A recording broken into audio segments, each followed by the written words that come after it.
Hi everyone, welcome or welcome back. My name is Kate and I am a knitter based in Canada. And today we've got a standard knitting podcast episode, but I am going to change the order a little bit. I know, basically illegal, but I think we'll survive. I think it'll make a bit more sense for today. I'm going to do, instead of finished objects, works in progress, and then sewing, I'm going to do garments and then accessories and then sewing. I do have a lot of sewing today. I have been on quite a bit of a sewing kick. You might notice that I'm not wearing one of my knitted finished objects. I'm wearing a sewing finished object. So as always, you can peace out at the end if you're not interested in sewing. But I will say that if you are a knitter who has ever been even a little bit interested in sewing your own clothes, I would recommend sticking around because I do think I have some really good beginner recommendations today. Okay, so getting started with garments, specifically knitted garments, I did finish my Milsey top. So this was a work in progress in the last episode, and this is a new release pattern by Rebecca Clow of the Creabea. This is one of her patterns that has lots and lots of options. So as you can see, this is sort of a button-up tank top with a crew neck. There are also options in the pattern for a different type of, like instead of the ribbing, you could do like a rolled edge. There's also a V-neck. There's also short sleeves.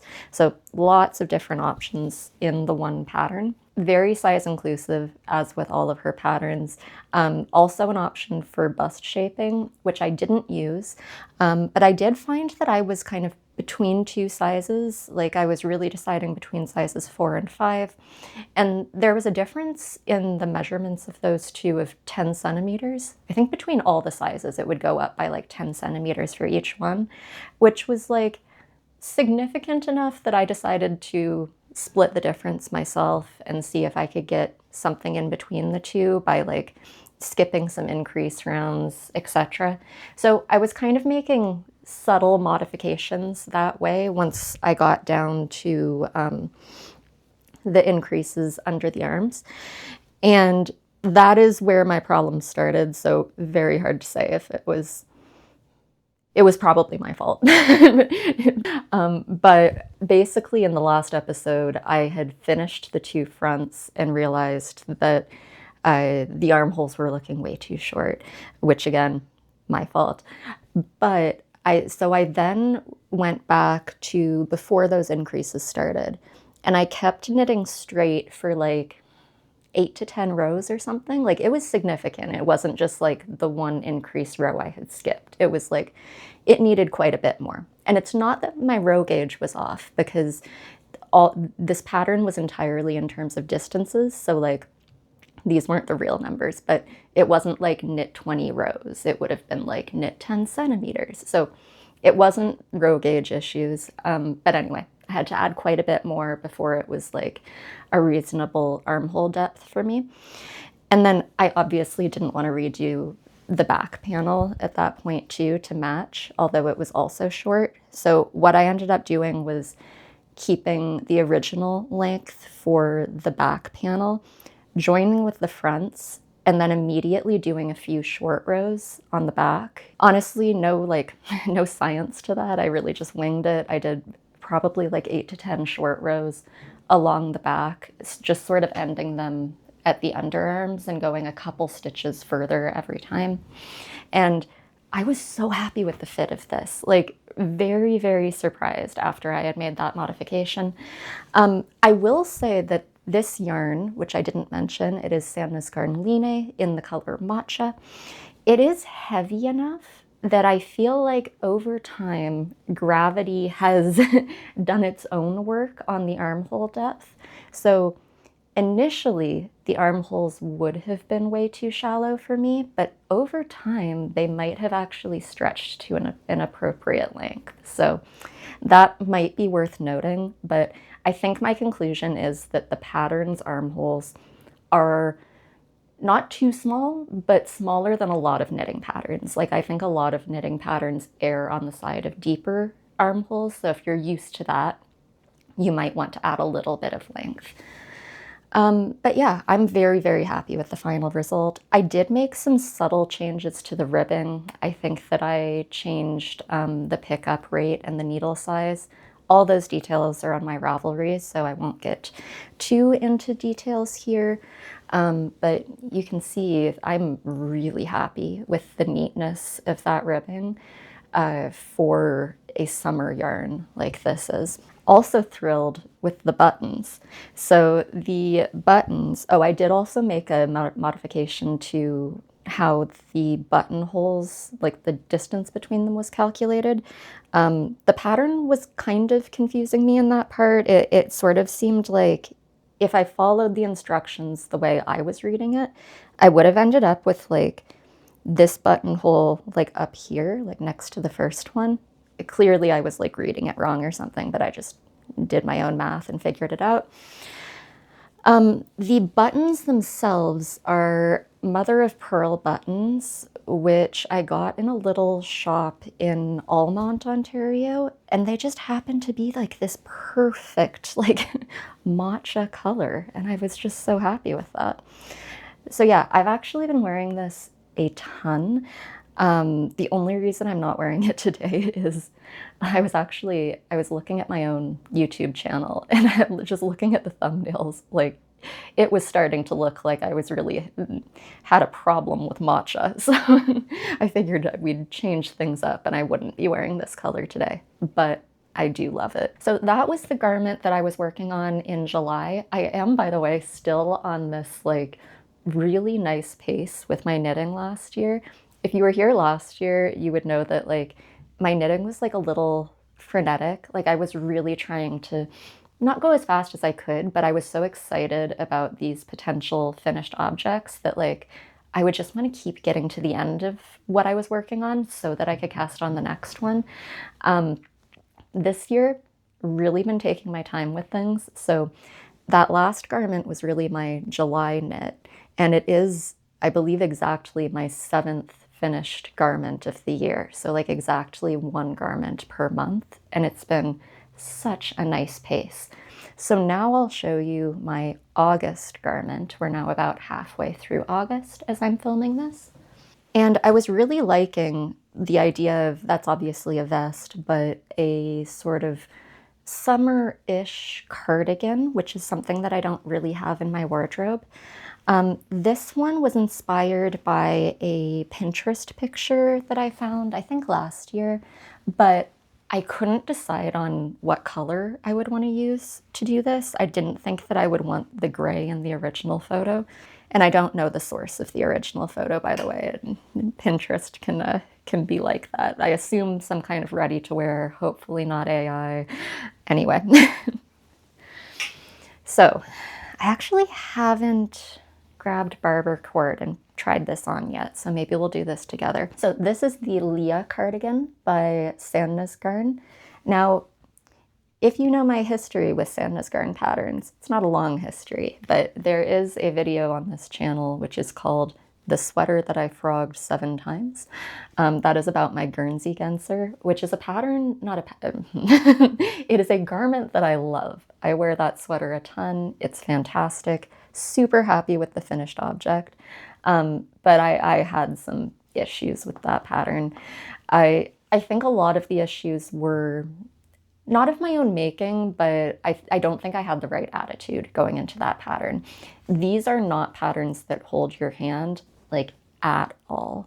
And I think the attitude to go into this with is just like, if I get confused, I'm gonna make up my own thing. I'm fine with doing modifications. So anyway, this is kind of a redemption project for me. Going into it with a different attitude and really excited about the potential of this finished object and hoping to have a better experience. My conclusion at the end of the Guernsey Genser was really that like, it was a new experience for me, that type of pattern writing. I also think a lot of it was like the translation from the original language was maybe slightly off in places. But my hope was that I had kind of learned how Sandnes Garn patterns are written, like kind of learned that mindset, that language almost, so that I would have a better experience moving forward, because the designs are so nice. And I also really like the idea of like a nice minimal pattern that like isn't a 30-page booklet. It's just like the information you need and nothing else. So in theory, I love this idea. So Lia Cardigan, that's the attitude I went into it with. And I have one gripe so far, one complaint, so don't worry that I'm going to get too negative or anything. This pattern doesn't have a positive ease, like a recommended positive ease. I'll have to... And at this point, I feel like I'm going crazy. I feel like it must just be me. I must be insane. And I don't want to know at this point.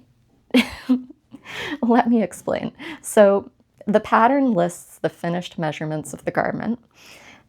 Then it says all measurements are for the finished garment, which is equal to personal measurements plus movement allowance.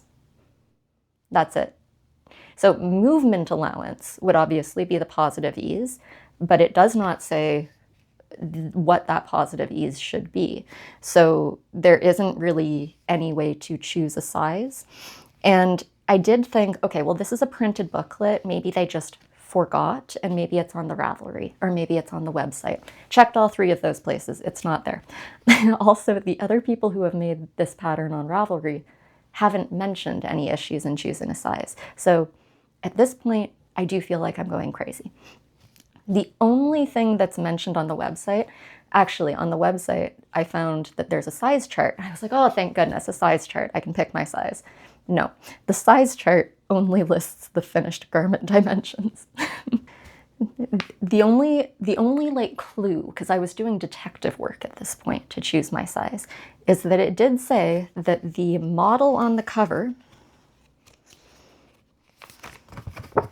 which is a lovely picture, this model is wearing a size medium. I do not know her size, so that is not helpful, but this is a medium. She is a model. I think that it is likely that I am bigger than a model, so I chose a size large. The size large, the size large should give me about almost 20 centimeters of positive ease, which for something oversized like this seems about right. But again, if I am wrong at this point, I don't want to know, because I am hoping that other than that omission, I will have a good experience with this pattern. I'm just speaking it into existence. I'm going to have a good experience with this pattern. And so far, I am loving it. I'm loving every bit of this pattern after choosing a size. And again, if I'm doing the wrong size, don't tell me. So the back panel of this is a European shoulder construction, pretty standard, but there is one really interesting detail. And you know, with a European shoulder construction, so you do a trapezoid, hopefully that this makes any sense. You do a trapezoid, but you're doing increases along those diagonal edges of the trapezoid. And because of that, those edges can end up being like tighter than the rest of it. So it's almost like that part doesn't stretch out quite as much, if that makes sense. This pattern does something that I haven't seen before, and it solves that by doing these tiny, tiny little short rows just along the edges of the trapezoid, that diagonal there. So it's a little bit like fiddly. It's not the most fun process-wise, but I can totally see why. I think there's a picture somewhere here of the back of the cardigan. I can definitely see why something with as much like drape to it as the back of this cardigan, you would want to have that like extra fabric to it. But yeah, we can try it on together in a second, but I haven't mentioned the yarn yet. The yarn is pretty exciting. This is my first cone of yarn. Now, this was inspired by Nadia from Lemon Knit. She did a fantastic video about cone yarn, which is something I'd always been curious about, but honestly, it's not super widely available here, like in the stores and where I usually shop. So, yeah, we're gonna try it on together in a second, but I haven't mentioned the yarn yet. The yarn is pretty exciting. This is my first cone of yarn. Now, this was inspired by Nadia from Lemon Knit. She did a fantastic video about cone yarn, which is something I'd always been curious about, but honestly, it's not super widely available here, like in the stores and where I usually shop. So This is a cone of yarn from Holst Garn in Denmark, and it is Holst Garn Coast, which is 55% wool, I think specifically lamb's wool, and 45% cotton in the color dark navy, which is a very dark navy. I'm always pretty picky with my navies because I don't know about you, but half the time when I see a navy, it's like basically a like royal blue, cobalt blue. Like it doesn't look navy to me. So anything that's actually listed as dark navy is actually navy to me, which is nice. So I've really been enjoying my experience with the cone. I'm also hoping this will be like a good transitional piece for me, being that like cotton wool combination. It is really nice to work with. Like this compared to the Sandnes Garn Lina, which is cotton and linen and lyocell. This is like a true summer yarn, and it's got like no give to it, no elasticity. This one to me feels more like a transitional garment. Like definitely not like a heavy wool. It's nice and drapey, nice and lightweight. I am holding 2 strands together, which I think is like how it's supposed to be worked. And that also means that I cannot work it straight off of the cone. So I am taking a bit off of the cone and then caking it up so that I can hold 2 strands together. Okay, I'm gonna grab some barber cord and we can try this on. Okay. Let's try this on. So again, hoping for 20-ish centimeters of positive ease here. I think this is looking great. Ooh, that's exciting. Okay, I think it's just about right. Yeah, I'm really, really happy with that. So you can see that the sleeve here is really curling in a lot. So it is like a very wide shoulder, deep sleeve. And then you can see from the picture here, the sleeves themselves go like basically just past the elbow. They really look huge. I don't know if I'll do it quite that long. I feel like I might want to stop them like just above the elbow, but we'll see when we get there. What I might do is add the button band and the collar first so that I can have like a good sense of what it's going to look like. I also think that I'm like nowhere near done with the body. I think that I've got a good 20 centimeters to go, maybe almost 20 centimeters. So just having a lot of fun with a nice boring stockinette piece at the moment. Okay, so that is my garments section for today. That's the garment that I did in July and the one that I am working on in August. And I also have a pretty excited one that I'm thinking about for September. My way of knitting at the moment has been very like one garment at a time, and that's kind of like my focus. That's like the thing that I want to add to my wardrobe, and I'm like being very intentional about it. Everything else, all the accessories, it's all just vibes. It's whatever I feel like. It's the one that I have like for fun, maybe trying out some different colors. Not here, this is gray. But yeah, that's just kind of been my strategy or my motivation at the moment. So socks. I have been on a bit of a mission lately, and I have been filming it. So those of you who are really into sock knitting, hopefully you can look forward to that. I want to try a bunch of different heel constructions, and I asked you all for recommendations lately, and you all gave me really good recommendations. I took notes. You recommended specific videos I could try. Basically, I am trying to see if there is something out there other than a heel flap and gusset that fits my foot better and is also more fun to do process-wise. I have no issue with the heel flap and gusset. Like, it seems to be the default. It's fine. It fits my foot. It's fine. I don't hate picking up the stitches. It's fine. But I'm curious if there's something better out there. So that's what I have been on a mission to try. So these are the Libris Socks by Helen Stewart. I was really impressed with this pattern. I did make modifications, but this is a cuff down sock with this beautiful lace detailing on the front and then just all stockinette on the back. This is also I'm really bad at memorizing lace. This is a fairly memorizable lace pattern. So if you are kind of new to lace, I think this would be a good one. It is charted, but also has fully written instructions. The modification I made, though, is that I did something different for the heel. I think I also did something different for the toe. I always just kind of do my own thing for the toe because I don't feel like following the instructions. So those two things are different here. Everything else is to pattern and a size medium. For the heel, this is a Instathought heel, which is, I used a tutorial from Roxanne Richardson, and I think she calls it a plain heel as well. So this was one of the ones that was recommended to me by you all in my comments, and I liked it. I don't know that I like it more than a heel flap and gusset. It might be like a tie. Close to a tie. I do think it's a better fit for me. I haven't like worn these socks out, but I think it looks pretty just like this. It doesn't have that kind of like bulk of a heel flap and gusset. I also really like that it's completely symmetrical with the toe. It's really just like the same process as doing the toe, which makes it easier to memorize because if you already have the toe process, that kind of wedge memorized, this is the same, which is really nice.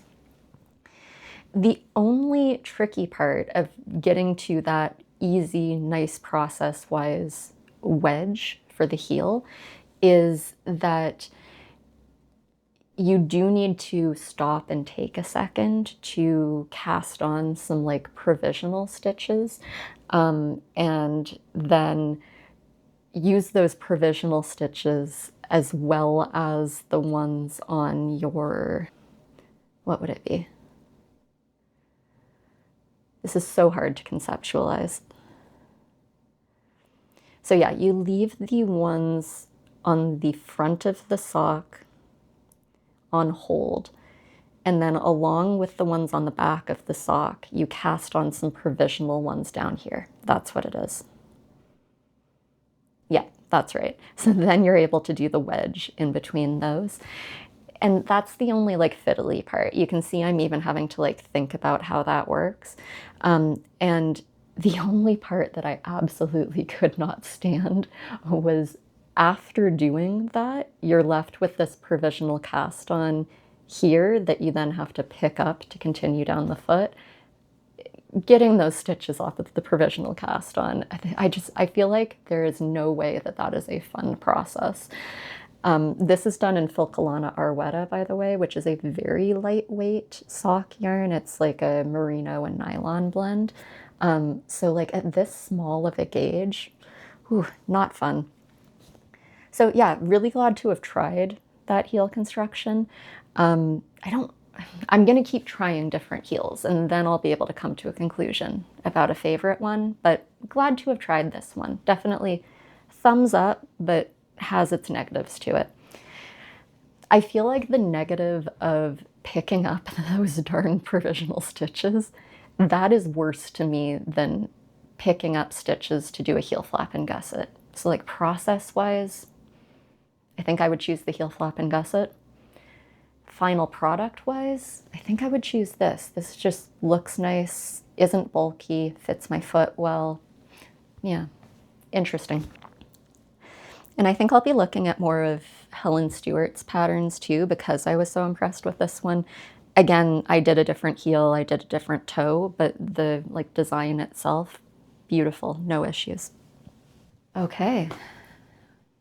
So like I said, I am on a mission with these socks. And I again wanted to try out, I've got things printed off here, I'll hide it because it's the chart. I had a nice little cottage weekend recently, so I didn't want to have like screens around. It was just like a nice internet-free weekend, so I printed off the physical pattern for this one and cast it on at the cottage. This is the Emma sock by Yucca. This is one that I already had in my library.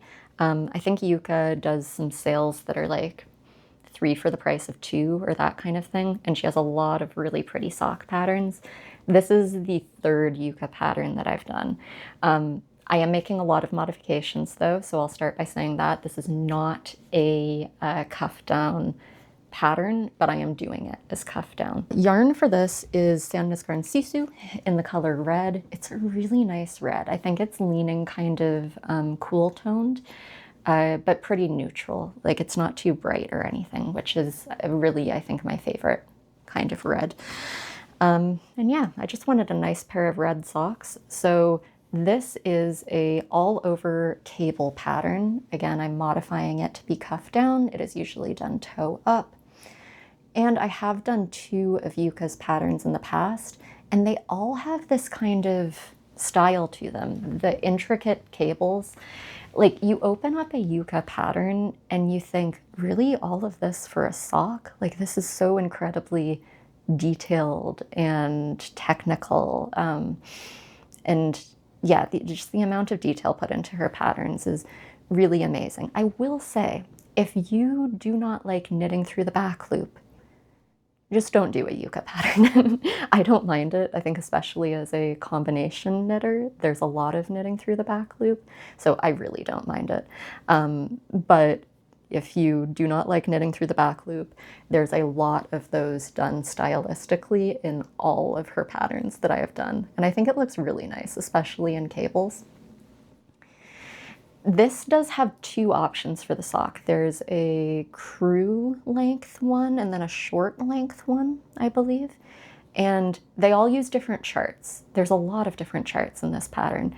And again, I was doing it on like a nice cozy cottage weekend, and I was already doing a modification to do it cuff down, so I didn't want to like really overcomplicate things for myself. So I sort of just didn't think about it too much. I kind of like picked 2 of my favorite charts that looked the most fun, and I'm doing those. I think I have a note on my Ravelry about which charts I'm doing, but the charts that I ended up picking, there's cables that go all the way down the cuffs, and then the back of the sock is sort of a mixed rib, twisted rib. So there are other options. There was an option that also included a lot of cables down the back, and I just decided not to do that. I decided the front was intricate enough that I would just prefer to leave the back plain. But yeah, this is also, I would say, a surprisingly memorizable pattern. I've been referencing the chart here and there, but for the most part, once you have this cabling started, it's pretty clear what to do on the next row and like when the cables need to turn or intersect or whatever. So yeah, absolutely beautiful. Thrilled with this. The reason that I'm doing it cuff down is that I do want to try out a different heel construction again. So I wanted to keep it like pretty similar process-wise to the Libris Socks so that I could just sub in a different heel construction without worrying about it being toe up. I think for this one, I will do a shadow wrap heel, maybe. But I'm at that point now, which is why I kind of paused here. I just kind of need to open up that tutorial, figure it out, and then I suppose in the next episode, I'll let you know what I think. Okay, last accessory and last work in progress. You saw this one in my last episode too. This has just been my like easy, mindless, just for fun project. And it is my Barbara shawl. So this one tends to like go on hiatus for a little bit and then I bring it out and it's a pretty memorizable stitch pattern, so I just pick it up where I left off. This is done in hand-dyed yarn from Amaranth Fibres, which is a local dyer here in Ontario. This is in their sock and roll base in the color Woodland Camoflage. And again, the pattern is the Barbara shawl, which is by Gregoria Fibres. And this is my second Barbara shawl. I did this last year too, and I really liked the finished object. I wore it basically all winter. This time around, I'm not using the recommended yarn To be fair, I wasn't the first time either, but this time I think I'm just completely off gauge. It's not meant to be done in a sock yarn. I think it actually specifically says not to use a superwash yarn, which is what this is, but this does also have nylon, so like maybe it cancels out. Who knows? Again, this is for fun. It's about the vibes. Really pretty, really enjoying it. Usually variegated yarn like isn't really my thing, but this one is fairly subtle, so I'm really happy with it. It's just got a lot of woodland colors, browns and greens, very earthy. I was explaining in my last episode that I had a 100-gram skein of this, and my plan was to just go until I was halfway through, and then start decreasing, hope for the best. Some of you very kindly pointed out that I did know this, but I had forgotten that decreases do take a little bit more yarn. So I think you're supposed to save something like 5% of your yarn to make sure that you have enough to do the decreases. Sorry, no, I didn't have 100 grams. I had 115. It was a big skein. I had 115 grams. So I think that I turned around to start decreasing around 60 grams. So maybe not exactly 5%, but again, it's just for fun, hoping for the best. So yeah, I've really only just started decreasing here. It's not going to be like the biggest scarf in the world, but also it is superwash, so it might actually stretch out quite a bit. And I just love this texture. I wish you could feel it. It's very like, this isn't going to make it sound cozy, but the thing that it reminds me of is like corrugated cardboard. Like it's got that kind of almost bumpy look to it. And that just gives it like a really nice texture, a really nice like kind of plushiness. So yeah, this is just the project I've been grabbing anytime that I'm like a little bit stressed out and just need something really easy to work on, but maybe something like a little more interesting than stockinette. Okay, so that's everything for the knitting today. If you were just here for the knitting, thank you so much for being here. Again, if you're at all interested in sewing though, please stick around. I've got some really good beginner pattern recommendations. And yeah, between my knitting and my sewing right now, I'm really happy with how it's all like integrating into my wardrobe right now. I feel like I'm just making pieces that like genuinely fit with my style and my wardrobe. I'm being like really intentional about it. Like I was saying with my like one per month that I've been doing for the knitting, I feel like similarly happy with how my sewing is going right now. So it's all coming together, very happy with it. So I was on a little bit of a sewing kick recently. I do have like a somewhat limited amount of space, so I don't have like a sewing room. I do have a small machine. You can see my machine behind me here. This is a vintage, obviously, Singer Featherlight. I inherited this from my grandma. Lovely, lovely machine. It's from like the late 50s, early 60s. Zero issues with it. That being said, it's very simple. It only does a straight stitch. So keep that in mind as you're watching this sewing section, that you don't need a lot. This is a very, very simple machine. So yeah, the point of that story is that I do have a somewhat limited amount of space. So like if I'm taking out my machine and my ironing board and everything, I want to like get a lot done in that time so that I can then put it away, because I don't have like a dedicated room for my sewing. So that's why I kind of tend to batch these things together like this. Also the hyperfixation of it all. You know how it is. So I think we'll go in chronological order here and start with what I'm wearing. This is the Petal Dress by Soft Bodies Studios. And I did this in a size medium. It is a very size inclusive pattern. I actually feel like, how should I put this? I think I didn't like get the most out of this pattern compared to what some other people would. For my size, there isn't even any like bust darts or anything like that. Like there's no shaping needed. And fantastic, simple, easy. I do think that if you generally benefit from very size inclusive patterns or any specific modifications surrounding like bust shaping or lengthening of bodices, that kind of thing, this might be like the perfect pattern for you. The instruction booklet is like 30 pages long, and the first 20 pages of that is just like how to make a bunch of modifications, how to do a full bust adjustment, how to lengthen the bodice. So like if you do have any specific fit needs, this might be the perfect pattern. Again, I just feel like I didn't get the most use of that because for my measurements, I could just skip to page like 21 or something. The only other thing is that I did have to make some modifications, just not to the sizing and shaping. Again, because my machine only does straight stitches.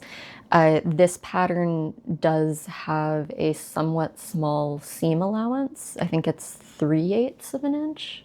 I think that's right. And it does just say to zigzag or serge the edges for all of the finishes. So I obviously can't do that, and also kind of don't want to. I feel like for a garment that's this kind of pretty on the outside, I sort of want the insides to be like enclosed and kind of nice to look at. I'll show you some B-roll of what mine ended up looking like on the inside. I did end up modifying the seam allowance so that I could do French seams throughout. The only places where that was a challenge was for the gathered bodice, to do that in a somewhat pretty way.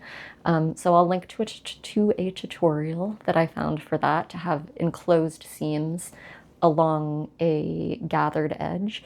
And I was surprised by how well that process worked, even for a curved edge. It worked out a lot better than I expected.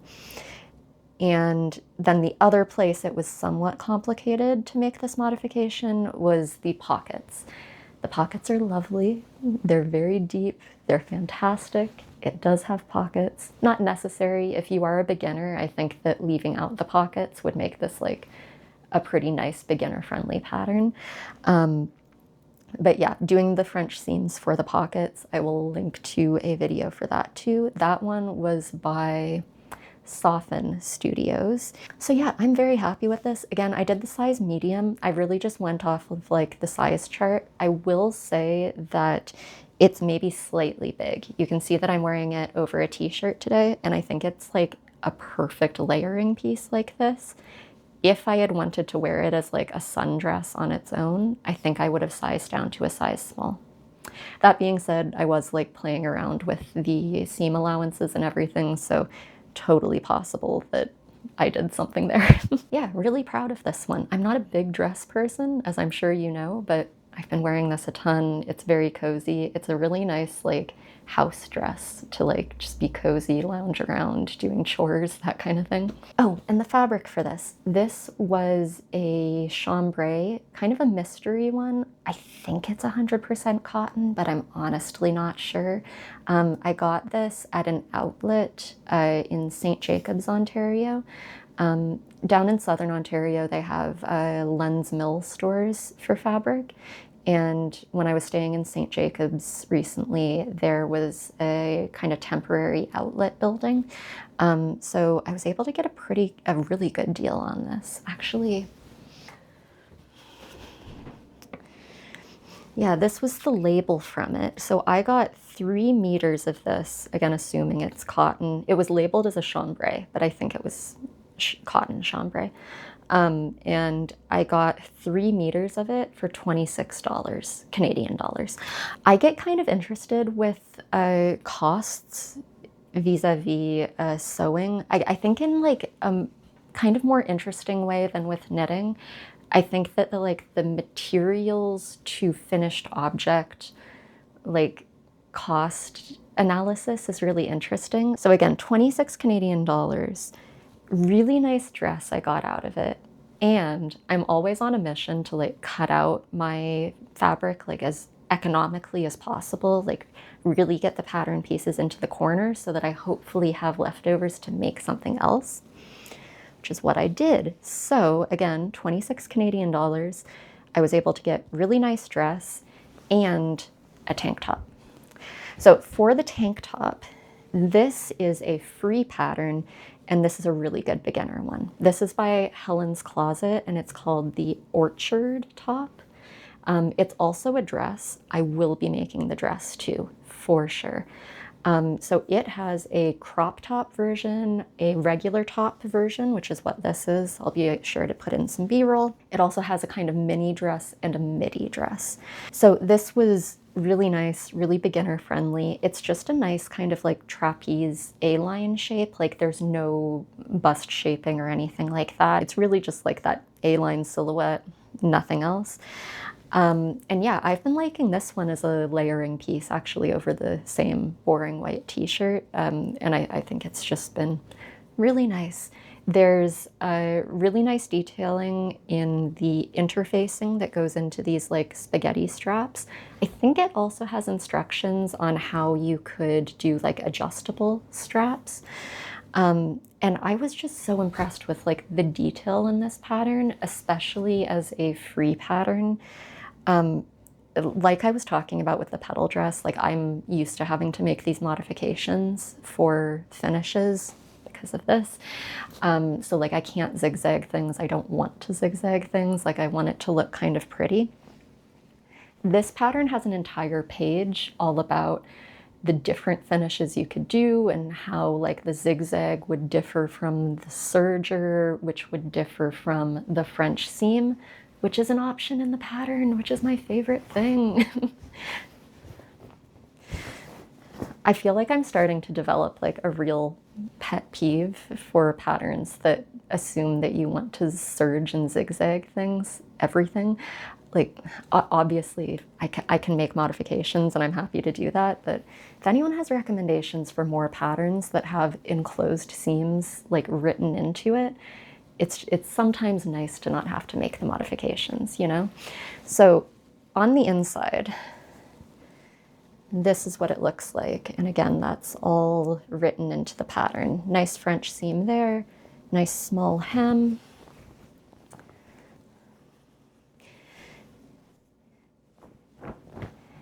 And yeah, this was so nice that I immediately made a second one.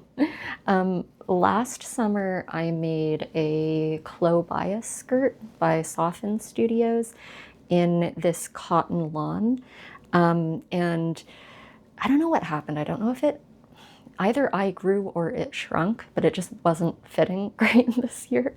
So I ended up cutting it up and making another orchard top instead with the same fabric. But the only difference with this one is that because I cut it from my bias skirt, the main pieces of this is actually inside out.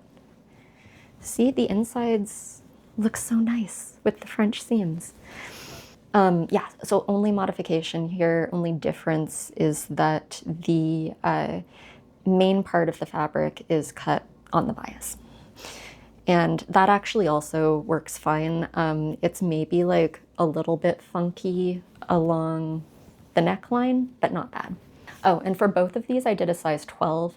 Again, I was just using whatever the size chart recommended, but actually similar to the petal dress, I feel like I could have sized down. I was actually watching, who was the creator? I think her name is Kara's Colorful Creations. I was watching one of her videos and she was making the orchards dress, or she already had.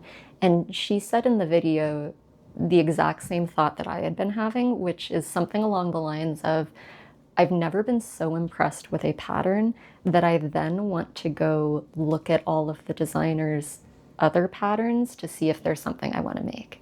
Like I've never been particularly drawn to Helen's Closet like designs in the past, but this free pattern was so good that I was like, I want to do something else. What else does she have? Which I think is just like the highest praise. Okay, and the last one that was part of the same kind of sprint. These are technically done. I'm waiting for some finishings to come in. These are the Lane pants by Sid Graham. I have done this pattern before, but never so successfully.